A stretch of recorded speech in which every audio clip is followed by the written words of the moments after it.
नमस्कार दोस्तों, स्वागत है आप सभी का हमारी साइंस एंड टेक्नोलॉजी की क्लास में। साइंस एंड टेक्नोलॉजी के टॉपिक रोग एवं स्वास्थ्य से हमने अपनी इस क्लास की शुरुआत की है। यूपी ट्रिपल एससी के जितने भी एग्जाम्स हैं सभी के लिए हमारी क्लास हेल्पफुल है। चलिए अब बिना देरी के हम अपनी क्लास को स्टार्ट करते हैं। हमारा पहला प्रश्न है AIDS यानी एड्स का पूर्ण रूप क्या है? Acquired immunodeficiency syndrome, acute immunodeficiency syndrome, acquired infection deficiency syndrome, उपरोक्त में से कोई नहीं। तो इसका सही आंसर है option A, acquired immunodeficiency syndrome. अब देखिए इसका हमने जो है अपनी इस क्लास में डिटेल्ड एक्सप्लेनेशन दिया है सभी ऑप्शंस का। ठीक है, तो सबसे पहले हम एड्स के बारे में जान लेते हैं थोड़ा सा। एड्स यानी ह्यूमन इम्यूनोडिफिशियेंसी वायरस के कारण होने वाली एक यानी एड्स जो है HIV वायरस के कारण होने वाली एक बहुत ही गंभीर बीमारी है। यह वायरस मानव शरीर की जो इम्यूनिटी सिस्टम होता है यानी प्रतिरक्षा प्रणाली होता है जो हमें रोगों से बचाता है उस पर हमला कर देता है और उसे बेहद कमजोर कर देता है। इससे शरीर हमारी जो सामान्य बीमारियां होती हैं और संक्रमण होते हैं इन्फेक्शन से लड़ने की क्षमता खो जाता है।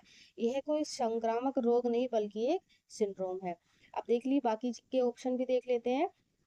हमारा दूसरा ऑप्शन, ठीक है, अब यह पूरी तरह से सही और स्वीकृत वैज्ञानिक नाम है जो इस वैश्विक बीमारी के लक्षणों और प्रभाव को दर्शाता है। दूसरा ऑप्शन हमारा गलत है, एक्यूट। तीसरा हमारा क्या, भ्रामक है, ये भ्रम कर रहा है इन्फेक्शन। ठीक है, तो अगर हमारा जो है पहला ऑप्शन ठीक है। अगला प्रश्न है हमारा प्रश्न नंबर 2, विडाल टेस्ट किस रोग की पहचान के लिए किया जाता है? मलेरिया, टाइफाइड, हैजा, पीलिया। तो इसका सही आंसर है टाइफाइड। अब देखिए इसका देख लेते हैं एक्सप्लेनेशन। विडाल टेस्ट एक प्रकार का सीरोलॉजिकल टेस्ट है जिसका उपयोग शरीर में साल्मोनेला टाइफी बैक्टीरिया के खिलाफ बनने वाली एंटीबॉडीज का पता लगाने के लिए किया जाता है। यह बैक्टीरिया टाइफाइड बुखार, जो टाइफाइड फैलता है ना, बुखार का कारण बनता है जो दूषित भोजन और पानी के माध्यम से फैलता है। बाकी के सारे ऑप्शंस भी देख लेते हैं। ठीक है, मलेरिया की जांच के लिए ब्लड स्मीयर टेस्ट या रैपिड डायग्नोस्टिक टेस्ट RDT का उपयोग किया जाता है, ना कि बिडाल टेस्ट का। तो बिडाल का किस लिए आता है? टाइफाइड के लिए। और मलेरिया की जांच के लिए किया जाता है RDT का। ठीक है, अब हैजा की पहचान मुख्य रूप से स्टूल कल्चर यानी मल परीक्षण के माध्यम से की जाती है। और पीलिया क्या होती है? लीवर की बीमारी होती है जिसके लिए बिलिरुबिन और लीवर इन्फेक्शन टेस्ट यानी LFT किया जाता है। ठीक है, तो आपको समझ आया मलेरिया के लिए कौन सा टेस्ट? RDT, टाइफाइड के लिए विडाल, हैजा के लिए स्टूल कल्चर यानी मल परीक्षण यानी स्टूल लिया जाता है उसको लैब में भेजा जाता है उसकी टेस्टिंग की जाती है। और पीलिया के लिए किया जाता है LFT टेस्ट। ठीक है, हमारा अगला प्रश्न है, रतुंधी नाइट ब्लाइंडनेस किस बीमारी की कमी से होता है? Vitamin B, vitamin C, vitamin A, vitamin D. तो इसका सही आंसर है विटामिन ए। ठीक है, अब एक्सप्लेनेशन देख लेते हैं। विटामिन ए की कमी से कौन सा हो रहा है? रतौंधी। रतौंधी एक ऐसा दृष्टि दोष है जिसमें व्यक्ति को कम रोशनी या रात के समय साफ दिखाई नहीं देता है। विटामिन ए रेटिनोल आंखों के स्वास्थ्य के लिए अत्यंत महत्वपूर्ण है। इसकी कमी से कॉर्निया सूखने लगता है और रेटिना की प्रकाश ग्रहण करने की क्षमता कमजोर हो जाती है। हरी सब्जियां, गाजर और दूध इसके मुख्य स्रोत हैं। बाकी के भी देख लेते हैं। अब विटामिन बी की कमी से कौन सा रोग होता है? Beriberi. और ये क्या होता है? त्वचा संबंधी बीमारी होती है। ठीक है, विटामिन सी क्या होता है? मसूड़ों की सेहत और इस पर स्कर्वी रोग से जुड़ा है। ठीक है, और विटामिन डी हड्डियों की मजबूती और रिकेट्स रोग से संबंधित है। ठीक है, हमारा अगला प्रश्न है, स्कर्वी रोग किस विटामिन की कमी से होता है? विटामिन ए, विटामिन के, विटामिन सी, विटामिन ई। तो इसका सही आंसर है विटामिन सी। एक्सप्लेनेशन देख लेते हैं। स्कर्वी एक ऐसा रोग है जो शरीर में इसका रासायनिक नाम है विटामिन सी का एस्कॉर्बिक एसिड की भारी कमी के कारण होता है। इस रोग में मसूड़ों में सूजन, खून आना, दांतों का कमजोर होना, त्वचा पर चकत्ते पड़ना और घाव बढ़ने में अत्यधिक समय जैसे लक्षण दिखाई देते हैं। अब इसकी विटामिन की कमी को पूरा करने के लिए हमें खट्टे फल जैसे आंवला, नींबू और संतरा का यूज ज्यादा से ज्यादा करना चाहिए। ठीक है, बाकी के ऑप्शन देख लेते हैं। विटामिन ई की कमी से होता है रतुंधी। ठीक है, विटामिन के से क्या होता है? शरीर में रक्त का थक्का जमाने के लिए जिम्मेदार है। विटामिन सी हमारे स्कर्वी हो ही गया। और विटामिन ई जो है प्रजनन क्षमता और त्वचा की चमक से संबंधित है। हमारा अगला प्रश्न है, डेंगू किस मच्छर के काटने से फैलता है? क्यूलेक्स, एनाफ्लीज, एडिस एजिप्टी उपरोक्त सही। तो इसका सही आंसर है एडिस एजिप्टी। ठीक है। डेंगू एक वायरल बुखार है जो फ्लेवी वायरस के कारण होता है। ठीक है। इस वायरस का संचरण मुख्य रूप से संक्रमित मादा एडिस एजिप्टी मच्छर के काटने से होता है। यानी मच्छर कौन होती है? फीमेल होती है। यह मच्छर आमतौर पर दिन के उजाले में काटता है और साफ ठहरे हुए पानी में पनपता है। इसमें क्या होती है, जो बॉडी में हमारी ब्लड में प्लेटलेट्स होती हैं वो तेजी से गिरने लगती हैं। बाकी के ऑप्शन देख लेते हैं। अब क्यूलेक्स मच्छर जो होता है मुख्य रूप से फाइलेरिया, हाथी पाँव और जापानी एनसेफेलाइटिस जैसी बीमारियों को फैलाने की जिम्मेदार है। मादा एनाफिलीज मच्छर मलेरिया के परजीवी को फैलाता है। ठीक है। अब अगला प्रश्न है हमारा, इटाई इटाई रोग किस धातु की विषाक्तता के कारण होता है? पारा, कैडमियम, आर्सेनिक, लेड। तो इसका सही आंसर है कैडमियम। ठीक है। इटाई इटाई इटाई रोग का सबसे पहला मामला जापान में आया था। यह रोग पानी और भोजन में कैडमियम धातु होती है, कैडमियम उस धातु की उच्च मात्रा के मिल जाने के कारण होता है। अब ये धातु हड्डियों को बेहद कमजोर बना देती है और भंगुर बना देती है, जिससे जोड़ों और रीढ़ की हड्डी में असहनीय दर्द होता है। साथ ही ये क्या होता है, किडनी को भी नुकसान पहुंचाता है। अब अगर पारा पानी में मिला होता है तो इससे कौन सी बीमारी होती है? मिनी माता। ठीक है। और आर्सेनिक की अधिकता से होगा ब्लैक फुट बीमारी, त्वचा कैंसर होता है। लेड, अगर सीसा की मात्रा पानी में ज्यादा है तो क्या होगा, सीसा की सॉरी पानी में नहीं, विषाक्तता से तंत्रिका तंत्र और एनीमिया जैसी बीमारियां हो जाती हैं। अगला प्रश्न हमारा, मलेरिया किस परजीवी के कारण होता है? Entamoeba, Plasmodium, Trypanosoma, लीशमानिया। तो इसका सही आंसर है प्लाज्मोडियम। ठीक है। मलेरिया एक जानलेवा बीमारी है। प्लाज्मोडियम प्लाज्मोडियम नामक एक कोशिका प्रोटोजोआ परजीवी के कारण होती है। जब मादा एनाफिलीज मच्छर किसी स्वस्थ व्यक्ति को काटती है तो यह परजीवी उसके रक्त प्रवाह में प्रवेश कर जाता है। यह परजीवी मुख्य रूप से यकृत यानी लीवर और आरबीसी जो होती हैं को संक्रमित को नष्ट कर देता है। यानी जितनी भी बीमारियां फैल रही हैं मच्छर के काटने से, वो कौन मच्छर होती है? मादा मच्छर होती है, यानी फीमेल मच्छर होती है। ठीक है। हमारा अगला ऑप्शन है, अगला प्रश्न है हमारा प्रश्न नंबर 8, वेरी वेरी रोग किस विटामिन की कमी से होता है? Vitamin B1, vitamin B12, vitamin B6, vitamin B2। तो इसका सही आंसर है विटामिन B1। ठीक है। विटामिन B1, वेरी वेरी रोग विटामिन B1 यानी इसको कहा जाता है थायमिन की कमी से होता है। यह रोग मुख्य रूप से दो प्रकार का होता है। गीला वेरी वेरी जो हार्ट और जो सर्कुलेटरी सिस्टम होता है हमारा उसको प्रभावित करता है। दूसरा होता है सूखा वेरी वेरी जो तंत्रिका तंत्र को यानी हमारा जो नर्वस सिस्टम होता है उसको नुकसान पहुंचाता है और जो मस्कल्स होती हैं उनको कमजोर बनाता है। बिना पॉलिश किए चावल और अनाज इसके अच्छे स्रोत हैं। ठीक है। बाकी के विटामिन भी देख लेते हैं।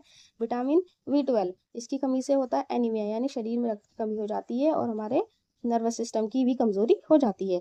विटामिन B6 की कमी से क्या होता है? स्किन त्वचा रोग यानी जो हमारे चर्म रोग होते हैं, स्किन डिजीज, मानव अवसाद यानी जो डिप्रेशन होता है और सामान्य एनीमिया के लक्षण दिखाई देते हैं। विटामिन B2 रिबोफ्लोविन की कमी से जीभ में सूजन, होठों का फटना जिसको बोला जाता है चिलोसिंस जैसी समस्याएं हो जाती है। हमारा अगला प्रश्न है, मस्तिष्क और रीढ़ की हड्डी की झीलन सूजन को क्या कहते हैं? यानी जो मस्तिष्क और रीढ़ की हड्डी की झिल्ली होती है उसकी सूजन को क्या कहा जाता है? Hepatitis, meningitis, arthritis, gastritis. इसका सही आंसर है मेनिंजाइटिस। ठीक है। मेनिंजाइटिस को दिमागी बुखार कहते हैं ना, तो दिमागी बुखार हो गया, इसके बुखार इसके दिमाग पर चढ़ गया है यानी तो उस टाइम क्या होता है, हमारा जो मस्तिष्क होता है और रीढ़ की हड्डी होती है उसकी जो झिल्ली होती है उस पर सूजन आ जाता है जिसको कहा जाता है दिमागी बुखार। यह मस्तिष्क और रीढ़ की हड्डी को ढकने वाली जो झिल्ली होती है, प्रोटेक्टिव झिल्ली होती है, मेनिंजेस में होने वाली एक गंभीर संक्रमण और सूजन है। यह रोग वायरस, बैक्टीरिया और अन्य सूक्ष्म जीवों के संक्रमण से हो सकता है। इसमें तेज सिर दर्द, बुखार और गर्दन में अकड़न इसके मुख्य लक्षण है। बाकी की डिजीज भी देख लेते हैं। हेपेटाइटिस जो है लीवर में होने वाली सूजन होती है जो वायरस के संक्रमण से होती है। ठीक है। अर्थराइटिस जो होती है ये शरीर के जोड़ जो होते हैं उनमें होने वाली सूजन और बीमारी होती है, रीढ़ की हड्डी नहीं। एक होती है गैस्ट्राइटिस अमाशय, ये क्या होती है? अमाशय जो पेट होता है हमारे स्टमक की भीतरी परत में होने वाली सूजन या एसिडिटी होती है, गैस्ट्राइटिस। ठीक है। हमारा अगला प्रश्न है, पायरिया रोग शरीर के किस अंग को प्रभावित करता है? आंख, मसूड़े, लीवर, फेफड़े। सही आंसर है मसूड़े। ठीक है। पायरिया मसूड़ों का एक गंभीर मवाद युक्त संक्रमण है देखा ना, जब पायरिया दांतों में लग जाता है तो उसमें क्या पड़ जाती है, मवाद बन जाती है, पस लग जाता है, जो दांतों की अनुचित सफाई और बैक्टीरिया के जमाव के कारण होता है। इस रोग में मसूड़ों से खून आना, सूजन, मुंह से अत्यधिक दुर्गंध आना और अंततः दांतों का ढीला होकर गिर जाना शामिल है। यह ट्राइकोमोनास टेनेक्स नामक प्रोटोजोआ से संबंधित माना जाता है। बाकी की बीमारियां देख लेते हैं, ठीक है। आंखों को प्रभावित करने वाले मुख्य रोगों में मोतियाबिंद, ग्लूकोमा और ट्रैकोमा शामिल है। पायरिया आंखों का रोग नहीं है, ठीक है। अगला है, लीवर को प्रभावित करने वाले मुख्य रोगों में पीलिया, सिरोसिस, हेपेटाइटिस आते हैं, ठीक है। और फेफड़ों को प्रभावित करने वाले में टीबी, निमोनिया और अस्थमा शामिल है। अब देखिए हमारे एक ही प्रश्न से कितने प्रश्न रहे हैं और उनके आंसर निकल रहे हैं, कितनी बीमारियां दे दी हैं। अब आंखों की बीमारियां बता दी गई हैं, इसमें कौन कौन सी होती है, मोतियाबिंद, ग्लूकोमा और ट्रकोमा, ये किससे संबंधित है, आंखों से। लीवर से संबंधित बीमारियां हैं पीलिया, सिरोसिस और हेपेटाइटिस। फेफड़ों से संबंधित है टीबी, निमोनिया, अस्थमा। और पायरिया तो है ही हमारे मसूड़ों से संबंधित, ठीक है। हमारा अगला प्रश्न है, पेनिसिलिन की खोज किसने की थी, Louis Pasteur, Edward Jenner, Alexander Fleming, Robert Koch. तो इसका सही आंसर है अलेक्जेंडर फ्लेमिंग। पेनिसिलिन दुनिया की सबसे पहली खोजी गई एंटीबायोटिक यानी प्रतिजैविक दवा थी। इसकी खोज स्कॉटिश वैज्ञानिक सर अलेक्जेंडर फ्लेमिंग ने वर्ष 1928 में सेंट मैरी अस्पताल में प्रयोग के दौरान अचानक की थी। यह दवा पेनिसिलियम नोटेटम नामक कवक यानी फंगस से तैयार की गई थी, जिसने जीवाणु विज्ञान में क्रांति ला दी थी। ये सबसे पहले खोजा गया एंटीबायोटिक था पेनिसिलिन। और ये जो क्वेश्चन है बहुत आता है एग्जाम्स में, बहुत पूछा जाता है। फंगस भी पूछा जाता है और ये दवा भी पूछी जाती है, पहली कौन प्रतिजैविक थी। और ये वैज्ञानिक का नाम भी बहुत आता है अलेक्जेंडर फ्लेमिंग का, ठीक है। अब बाकी के ऑप्शन देख लेते हैं। ऑप्शन ए क्या था, लुई पाश्चर।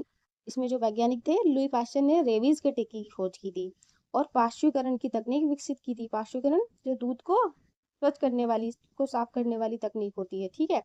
एडवर्ड जेनर को इम्यूनोलॉजी का पिता माना जाता है, जिन्होंने दुनिया के पहले चेचक के टीके की खोज की थी, ठीक है।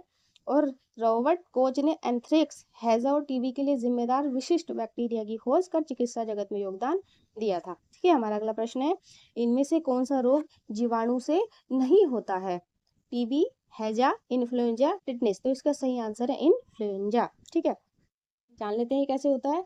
इन्फ्लुएंजा, जिसे आमतौर पर फ्लू कहा जाता है, एक संक्रामक श्वसन रोग है यानी सांस से संबंधित रोग है, जो बैक्टीरिया से नहीं बल्कि इन्फ्लुएंजा वायरस के कारण होता है।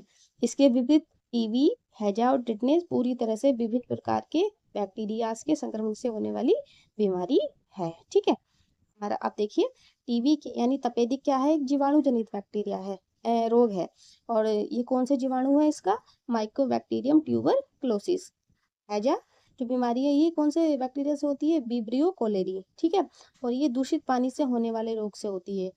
और टिटनेस क्लोस्ट्रिडियम टेटनी नामक जीवाणु के कारण होता है। टिटनेस जो बीमारी है किसके कारण होता है, क्लोस्ट्रिडियम टेटनी नामक जीवाणु, जो जंग लगे लोहे या मिट्टी के माध्यम से फैलता है। कहते हैं ना, किसी के चोट वगैरह लग जाती है लोहे वगैरह से, तो वो टिटनेस का इंजेक्शन लगाता है ताकि ये इन्फेक्शन, बैक्टीरिया का इन्फेक्शन ना हो। अगला प्रश्न है हमारा, हाइपोकैल्सीमिया किस तत्व की कमी से होता है, आयरन, कैल्शियम, पोटेशियम, सोडियम। तो इसका सही आंसर है कैल्शियम। हाइपोकैल्सीमिया एक चिकित्सीय स्थिति है जिसमें मानव शरीर के रक्त प्रवाह में कैल्शियम का स्तर सामान्य से काफी कम हो जाता है। कैल्शियम हड्डियों की मजबूती, मांसपेशियों के संकुचन और तंत्रिका संकेतों के संचरण के लिए अनिवार्य तत्व है। इसकी कमी से हड्डियां कमजोर और मांसपेशियां करने लगती है। यानी हाइपोकैल्सीमिया क्या हुआ, इसमें क्या होगा, मानव शरीर में जो रक्त बहता है उसमें, रक्त में यानी जो ब्लड होता है उसमें कैल्शियम का स्तर हो जाता है नॉर्मल से काफी कम हो जाता है, ठीक है। अब बाकी बीमारियां देख लेते हैं। आयरन की कमी से होता है एनीमिया, ठीक है। और पोटेशियम की कमी को बोला जाता है हाइपोकैलीमिया। और सोडियम की कमी को बोला जाता है हाइपोनेट्रेमिया, ठीक है। अगला प्रश्न है हमारा, मलेरिया उपचार के लिए कौन सी औषधि उपयोग की जाती है, एस्पिरिन, क्लोरोक्वीन यानी इसको कुनैन बोला जाता है, पेनिसिलिन, इंसुलिन। तो इसका सही आंसर है कुनैन, ठीक है। मलेरिया के इलाज के लिए कुनैन का उपयोग किया जाता है। और ये कुनैन कहाँ से मिलती है, एक सिनकोना नामक पेड़ होता है, उसकी छाल से ये हमको मिलती है। आधुनिक समय में इसी का कृत्रिम रूप क्लोरोक्वीन एंटी मलेरिया के दवा के रूप में सबसे ज्यादा इस्तेमाल होता है, जो रक्त में मौजूद प्लाज्मोडियम परजीवी को नष्ट करता है, ठीक है। ये देख लेते हैं बाकी की दवाई देखिए कौन सी थी, एस्पिरिन, पेनिसिलिन और इंसुलिन। इनका भी देख लेते हैं। एस्पिरिन एक दर्द निवारक और खून को पतला पतला करने वाली दवा है। इसका मलेरिया के परजीवी से कोई असर नहीं होता है। ठीक है। अगला है पेनिसिलिन। पेनिसिलिन क्या है, ये एक एंटीबायोटिक है जो जीवाणु के संक्रमण को मारती है, यानी बैक्टीरियल इन्फेक्शन को क्या कर देती है, उसको खत्म करती है। और इंसुलिन क्या है, एक हार्मोन है जो हमारे ब्लड में जो शुगर बीमारी सुने ना, शुगर को नियंत्रित यानी कंट्रोल करता है। इसका मलेरिया से कोई इसका संबंध नहीं है। अगला प्रश्न है, टीबी बीमारी होती है ना, टीबी। अब पूछा जा रहा है कि ये किस जीवाणु के कारण होती है। Mycobacterium, salmonella, vibrio, staphylococcus. तो इसका सही आंसर है माइकोबैक्टीरियम। ठीक है। टीबी जिसको तपेदिक भी बोला जाता है, एक क्या होता है, एक गंभीर संक्रामक रोग है जो माइकोबैक्टीरियम ट्यूबरकुलोसिस नामक जीवाणु के कारण होता है। यह जीवाणु मुख्य रूप से हवा के माध्यम से थूकने, खांसने या छींकने से फैलता है। और शरीर के जो विशेषकर जो लंग्स यानी फेफड़े होते हैं उनको सबसे ज्यादा ये अफेक्ट करता है। ठीक है। बाकी के देख लेते हैं। एक बैक्टीरिया है साल्मोनेला। साल्मोनेला क्या होता है, मुख्य रूप से टाइफाइड बुखार और फूड पॉइजनिंग के लिए जिम्मेदार होता है। एक दूसरा बैक्टीरिया विब्रियो कॉलेरी, ये किसके लिए होता है, हैजा के लिए जिम्मेदार होता है। और स्टेफिलोकोकस जो होता है ये जो हमारे स्किन पर इन्फेक्शन हो जाता है, फोड़े फुंसी वगैरह हो जाते हैं। और जो सांस वाला जो सिस्टम होता है हमारा यानी श्वसन तंत्र जो होता है उसके संक्रमण के लिए जिम्मेदार होता है। हमारा अगला प्रश्न है, एलिसा परीक्षण किस रोग की जांच के लिए किया जाता है। कैंसर, एड्स, मलेरिया, तपेदिक। तो इसका सही आंसर है एड्स। ठीक है। कैंसर की जांच के लिए अब देखिए इसमें और भी कौन कौन सी थे, कैंसर लिखा है, बीमारी मलेरिया लिखी है, तपेदिक लिखी है। देखिए कैंसर की जांच के लिए जो किया जाता है परीक्षण, वो बायोप्सी होती है, एंडोस्कोपी होती है और सिटी स्कैन या एमआरआई होती है। ठीक है। मलेरिया के लिए क्या होती है, रक्त की बूंदों को माइक्रोस्कोपिक जांच की जाती है, जिसके लिए हमने टेस्ट आपको बताया था, रैपिड एंटीजन टेस्ट। ठीक है। RAT जो था। ठीक है। तपेदिक के लिए कौन सा होता है हमारा, जांच के लिए मंटोक्स स्किन टेस्ट या बलगम लिया जाता है, जिससे हमारे मतलब टेस्ट किया जाता है। अब बात आई एलिसा यानी एड्स के लिए। अब एलिसा का जो फुल फॉर्म होती है, एंजाइम लिंक्ड इम्यूनोसोर्बेंट ऐसे होता है। यह एक अत्यंत संवेदनशील प्रयोगशाला परीक्षण है जिसका उपयोग रक्त में विशिष्ट एंटीबॉडी या एंटीजन की उपस्थिति का पता लगाने के लिए किया जाता है। HIV एड्स के प्राथमिक निदान और स्क्रीनिंग के लिए इस टेस्ट का वर्ल्ड लेवल पर सबसे अधिक उपयोग किया जाता है। ठीक है। अगला प्रश्न है हमारा, गोइटर वो किस बीमारी की से किसकी कमी से होता है। गोइटर ये क्या गले की बीमारी होती है। गोइटर मतलब इसको घेंगा भी बोला है, आम भाषा में इसको गलगंड या घेंगा बोला जाता है। पूछा गया है कि किसकी कमी से होता है, आयरन, आयोडीन, मैग्नीशियम। ये थोड़ा ऑप्शन में हमारे मिस टाइप हो गया, माफ कीजिए। लेकिन जो ये किसकी, ये आयोडीन की कमी से होता है। ठीक है। गोइटर रोग को हिंदी में घेंगा या गलगंड कहा जाता है। हमारे गले में स्थित थायराइड ग्रंथि को थायरोक्सिन हार्मोन बनाने के लिए आयोडीन की आवश्यकता होती है, यानी हमारे गले में कौन सी ग्लैंड होती है, थायराइड। और उससे एक हार्मोन निकलता है जिसका नाम है थायरोक्सिन। और उस हार्मोन को बनाने के लिए क्या आयोडीन की जरूरत होती है। जब भोजन में आयोडीन की कमी हो जाती है तो ये जो ग्रंथि होती है हार्मोन की कमी को पूरा करने के लिए आकार में बहुत बड़ी हो जाती है, जिससे गला सूज जाता है। इसी को कहा जाता है गोइटर या घेंगा। अब बाकी की बीमारियां देख लेते हैं। जैसे आयरन तत्व लिखा था, आयरन की कमी से क्या होता है, हीमोग्लोबिन का स्तर गिर जाता है, जिससे एनीमिया रोग होता है। अब मैग्नीशियम की कमी से मांसपेशियों में ऐंठन हो जाती है और तंत्रिका यानी नर्वस सिस्टम जो हमारा एकदम शिथिल पड़ जाता है, सुस्त हो जाता है। ठीक है। अब कैल्शियम की कमी से क्या होते हैं, दांत और हड्डियां कमजोर हो जाती है। ठीक है। हमारा अगला प्रश्न है, प्रश्न नंबर 18, किस रोग को लोगजॉ के नाम से जाना जाता है। टिटनेस, डिप्थीरिया, काली खांसी, हैजा। तो इसका सही आंसर है टिटनेस। देखिए टिटनेस को लोगजा इसलिए कहा जाता है क्योंकि इसके बैक्टीरिया द्वारा छोड़ा गया शक्तिशाली टॉक्सिन नर्वस सिस्टम पर हमला करता है। इससे शरीर की मांसपेशियों में दर्दनाक ऐंठन होने लगती है। सबसे पहले चेहरे और जबड़े की मांसपेशियां जकड़ जाती है, जिससे मुंह पूरी तरह से बंद हो जाता है। इसी वजह से इसको नाम दिया गया है लॉक जॉ, लॉक हो जाता है पूरा जबड़ा। ठीक है। की बीमारियां देख लेते हैं। डिप्थीरिया, डिप्थीरिया मुख्य रूप से गले का गंभीर संक्रमण है जो सांस लेने में रुकावट पैदा करता है। काली खांसी स्वतंत्र तंत्र का रोग है जिसमें लगातार तेज खांसी होती रहती है। हैजा जो है आंतों का संक्रमण है, ये आंतों को प्रभावित करता है जिसमें क्या होता है, उल्टी दस्त होती है। ठीक है, हमारा अगला प्रश्न है, निमोनिया शरीर के किस अंग को मुख्य रूप से प्रभावित करता है? हृदय, गुर्दे, फेफड़े, मस्तिष्क। तो इसका सही आंसर है फेफड़े। निमोनिया सुना भी होगा, छोटे बच्चों में बहुत ज्यादा होता है ये। निमोनिया फेफड़ों में होने वाला एक तीव्र संक्रमण है जो बैक्टीरिया, वायरस या फंगस के कारण हो सकता है। इस रोग में फेफड़ों के छोटे छोटे वायुकोष्ठक, इन्हें एलिबुलोई बोलते हैं, मवाद और तरल पदार्थ से भर जाते हैं जिसके कारण मरीज को सांस लेने में अत्यधिक कठिनाई होती है, छाती में तेज दर्द होता है, बलगम और तेज बुखार होता है। ठीक है, बाकी के ऑप्शन देख लेते हैं। हृदय को प्रभावित करने वाले विकारों में कोरोनरी आर्टरी डिजीज या हार्ट फेलियर आते हैं। किडनी यानी गुर्दे मुख्य रूप से नेफ्राइटिस या किडनी स्टोन जैसी बीमारियों से ग्रसित होते हैं। और मस्तिष्क को प्रभावित करने वाली मुख्य बीमारी होती है स्ट्रोक या मेनिंजाइटिस। ठीक है, हमारा अगला प्रश्न है, रेबीज रोग किसके काटने से होना है? रेबीज तो आपने बहुत सुना होगा। चूहा, पागल कुत्ता, मच्छर, मक्खी। तो इसका सही आंसर है पागल कुत्ता। रेबीज एक अत्यंत घातक और जानलेवा वायरल बीमारी है जो कौन से वायरस से होती है? रेबिडो वायरस के कारण होती है। यह वायरस संक्रमित जानवर, विशेषकर पागल कुत्ते, बिल्ली या बंदरों के लार में पाया जाता है। काटने पर यह नसों के जरिए केंद्रीय तंत्र यानी सेंट्रल नर्वस सिस्टम और हमारे ब्रेन तक पहुंच जाता है। ठीक है, इससे क्या होता है, इसकी एक पहचान होती है। अगर ये वायरस पूरी बॉडी में फैल जाता है, ये बीमारी हो जाती है, एक पहचान होती है कि मरीज को जो है पानी से डर लगता है। देखा होगा कोई मतलब कोई पागल कुत्ता किसी को काट लेता है तो वो व्यक्ति क्या होता है, पानी से डरता है। ठीक है, अब उसको कहा जाता है हाइड्रोफोबिया, साइंस के लैंग्वेज में उसको कहा जाता है हाइड्रोफोबिया। ठीक है, हमारा अगला प्रश्न है, चेचर जिसको स्मॉल पॉक्स बोलते हैं, टीके की खोज किसने की थी?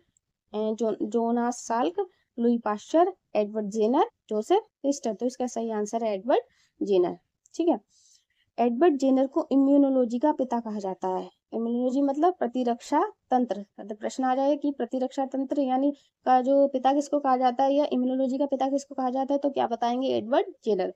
उन्होंने देखा कि ग्वालिन को काउ पॉक्स होने के बाद चेचक नहीं होता था। ग्वालिन जानते हैं, जो गाय वगैरह चराते हैं, गाय को पालते हैं, उनको ग्वालिन बोलते हैं, जो महिलाएं होती हैं। ठीक है, ग्वाले जो होते हैं, काउ पॉक्स होने के बाद भी चेचक नहीं होता था। इसी आधार पर उन्होंने 1796 में दुनिया का पहला सफल टीका विकसित किया।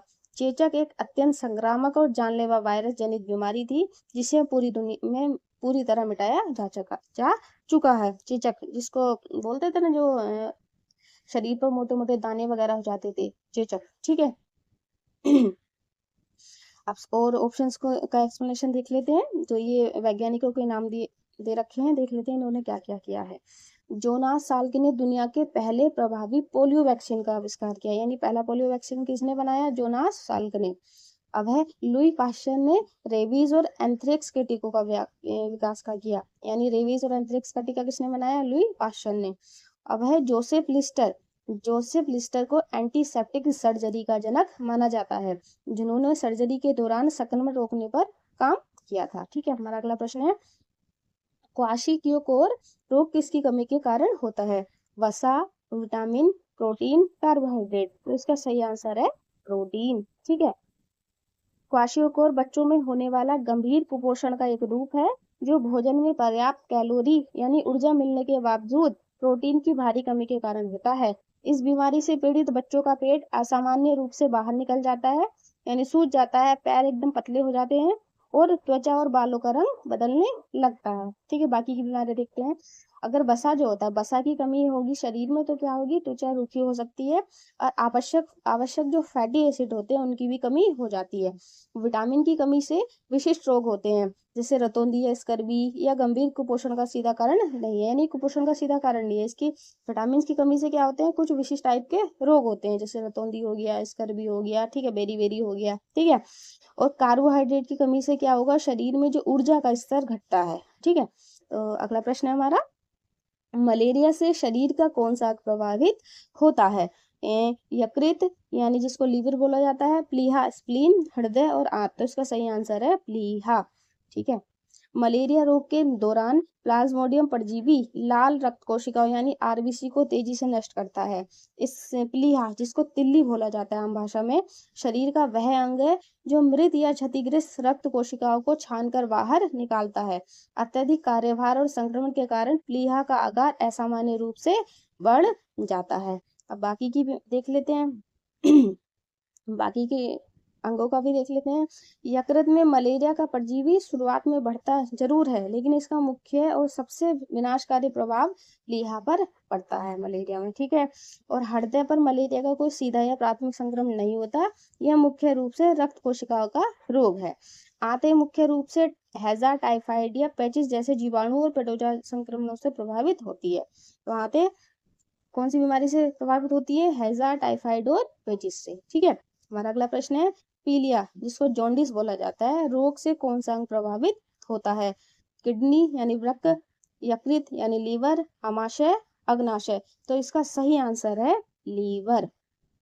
पीलिया मुख्य रूप से लीवर का रोग उसकी शिथिलता का परिणाम है।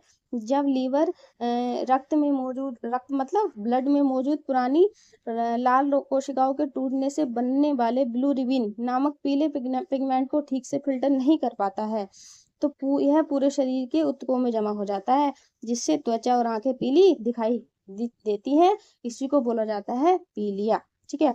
अब बाकी का बीमारी देख लेते हैं। किडनी शरीर का मुख्य उत्सर्जक अंग है जो यूरिया को छानता है, ठीक है। स्टमक यानी जो अमाशय है भोजन के पाचन और एसिड उत्पादन से संबंधित है। और अग्नाशय यानी पैनक्रियाज इंसुलिन और पाचक रसों का स्राव करता है। अगला प्रश्न है हमारा हैजा यानी कॉलरा रोग किस माध्यम से फैलता है? दूषित जल, भोजन, हवा, स्पर्श, कीट। स्पर्श मतलब छूना, ठीक है। तो हमारा इसका आंसर है दूषित जल और भोजन। हैजा आंतों का एक तीव्र संक्रामक रोग है जो विब्रियो कॉलरी नामक जीवाणु के कारण होता है। यह मुख्य रूप से गंभीर रूप से दूषित पानी या गंदे अस्वच्छ परिस्थितियों में तैयार भोजन के सेवन से फैलता है, ठीक है। यानी जो गंदगी के द्वारा भोजन बनाया जाता है, जहाँ पर गंदगी हो और वहीं पर आप खाना बनाने के लिए बैठ गए, ना कोई साफ सफाई है, ठीक है, अस्वच्छ परिस्थिति वही होती है। इससे मरीज को अचानक बिना दर्द के अत्यधिक पानी जैसे पतले दस्त और उल्टियां होने लगती है, ठीक है। हवा के माध्यम से टीबी, कोरोना या इन्फ्लुएंजा जैसे स्वतंत्र के रोग फैलते हैं, ठीक है। केवल छूने या हाथ मिलाने से हैजा का संचरण नहीं होता है। कीटों के सीधे काटने से भी ये बीमारी नहीं होती है। हालांकि घरेलू मक्खियां दूषित भोजन पर बैठकर इसे अप्रत्यक्ष रूप से बढ़ा सकती है। हमारा अगला प्रश्न है प्रश्न नंबर 26, एनीमिया रोग किसकी कमी के कारण होता है? Calcium, iron, phosphorus, iodine. तो इसका सही आंसर है आयरन। एनीमिया को सामान्य भाषा में रक्त अल्पता यानी खून की कमी कहा जाता है। मानव शरीर को लाल रक्त कोशिकाओं में मौजूद हीमोग्लोबिन बनाने के लिए लोहा तत्व की आवश्यकता होती है। लोहा मतलब आयरन। आयरन की कमी से शरीर में ऑक्सीजन का परिवहन धीमा हो जाता है, जिससे लगातार थकान, कमजोरी और त्वचा का पीलापन दिखाई देता है। बाकी देख लेते हैं। कैल्शियम की कमी से हड्डियों का घनत्व कम होता है, वे कमजोर होती हैं। रक्त कोशिकाओं का निर्माण प्रभावित नहीं होता है। फास्फोरस हड्डियों और दांतों की संरचना के साथ ऊर्जा एटीपी के निर्माण के लिए जरूरी है। आयोडीन की कमी से घेंगा रोग और थायराइड संबंधी विकार होते हैं। हमारा अगला प्रश्न है पोलियो रोग का मुख्य कारण क्या है? जीवाणु, कवक, विषाणु, प्रोटोजोआ। तो इसका सही आंसर है विषाणु। पोलियो एक अत्यधिक संक्रामक रोग है जो पोलियो वायरस नामक विषाणु के कारण होता है। यह वायरस दूषित पानी या भोजन के माध्यम से शरीर में प्रवेश करता है और आंतों में विकसित होकर नर्वस सिस्टम पर आक्रमण करता है। यह मांसपेशियों को पूरी तरह निष्क्रिय कर स्थायी अपंगता या लकवा पैदा कर देता है। हमारा अगला प्रश्न है डेंगू बुखार में शरीर में किसकी संख्या में कमी आती है? लाल रक्त कणिकाएं, श्वेत रक्त कणिकाएं, प्लेटलेट्स, प्लाज्मा। ये तो आपने सुना भी होगा, जिस व्यक्ति को डेंगू हो जाता है जब उसका हम टेस्ट कराते हैं बार बार ब्लड टेस्ट, तो उसमें हमारे यहाँ क्या ब्लड में कौन सी प्लेटलेट्स कहते हैं ना, प्लेटें डाउन हो गई, प्लेटें डाउन हो गई, तो किसकी संख्या में कमी आती है? प्लेटलेट्स, ठीक है। डेंगू बुखार का सबसे प्रमुख और खतरनाक लक्षण रक्त में प्लेटलेट्स या थ्रोम्बोसाइट की संख्या का तेजी से कम होना है। प्लेटलेट्स शरीर में रक्त का थक्का जमाने और ब्लीडिंग रोकने के लिए जिम्मेदार होते हैं। इनकी संख्या अत्यधिक कम होने पर आंतरिक रक्तस्राव यानी इंटरनल ब्लीडिंग का खतरा बढ़ जाता है। बाकी देख लेते हैं।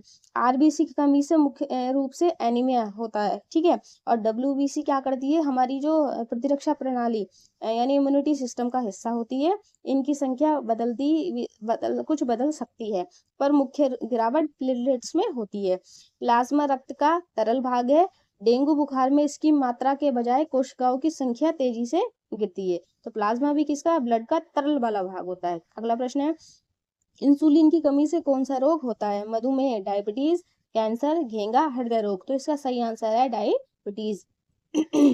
इंसुलिन एक अत्यंत महत्वपूर्ण हार्मोन है जो अग्नाशय की बीटा कोशिकाओं द्वारा स्रावित होता है। यह शरीर में कार्बोहाइड्रेट और शुगर के पाचन एवं नियंत्रण में मदद करता है। जब शरीर में इंसुलिन का उत्पादन कम या बंद हो जाता है तो रक्त में शर्करा यानी शुगर जमा होने लगती है, जिसे ही कहा जाता है डायबिटीज, ठीक है।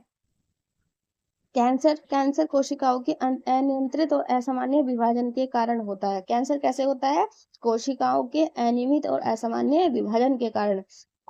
घेंगा गोइटर रोग कैसे होता है, आयोडीन की कमी के कारण।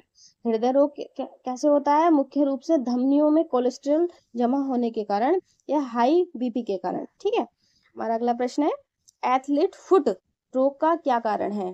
तो एथलीट फुट का क्या कारण है, जीवाणु, कवक, विषाणु, प्रोटोजोआ। तो इसका सही आंसर है कवक, फंगस। एथलीट फुट एक संक्रामक कवक है जो मुख्य रूप से पैरों की त्वचा को प्रभावित करता है। यह आमतौर पर उन लोगों में होता है जिनके पैरों में लंबे समय तक जूते पहनने से पसीना जमा रहता है और नमी बनी रहती है। इससे पैरों की उंगलियों के बीच खुजली, त्वचा का फटना और सफेद होना जैसे लक्षण होते हैं। बाकी भी देख लेते हैं। विषाणु से क्या होता है, खसरा, चेचक, पोलियो। प्रोटोजोआ मुख्य रूप से आंतरिक अंगों को प्रभावित करने वाले रोग होते हैं। अगला प्रश्न है, वर्णांता यानी कलर ब्लाइंडनेस किस प्रकार का रोग है। संक्रामक, आनुवंशिक, पोषण संबंधी, जीवन शैली से संबंधित। ये कैसा है, आनुवंशिक यानी जेनेटिक। वर्णांता एक जन्मजात आनुवंशिक या जेनेटिक विकार है। इस रोग से पीड़ित व्यक्ति कुछ विशिष्ट रंग जैसे लाल और हरे रंग के बीच अंतर नहीं कर पाता है। अब और जेनेटिक का मतलब है जो बीमारियां हमारी पीढ़ी दर पीढ़ी चलती रहती है, यानी हमारी इस पीढ़ी से दूसरी पीढ़ी में खुद ही खुद पहुंच जाती है, ठीक है। अब इसके जीन्स मुख्य रूप से एक्स क्रोमोसोम पर स्थित होते हैं, इस एक्स पर होते हैं, इसलिए पुरुषों में यह बीमारी महिलाओं की तुलना में अधिक देखी गई है, क्योंकि एक्स क्रोमोसोम में क्या होता है, किसी में गुणसूत्रों में जो दो तरह के गुणसूत्र होते हैं, एक्स एक्स और एक्स वाई। और जो एक्स वाई सूत्र होते हैं वही जो होता है पुरुषों यानी लड़कों के लिए जिम्मेदार होता है, ठीक है।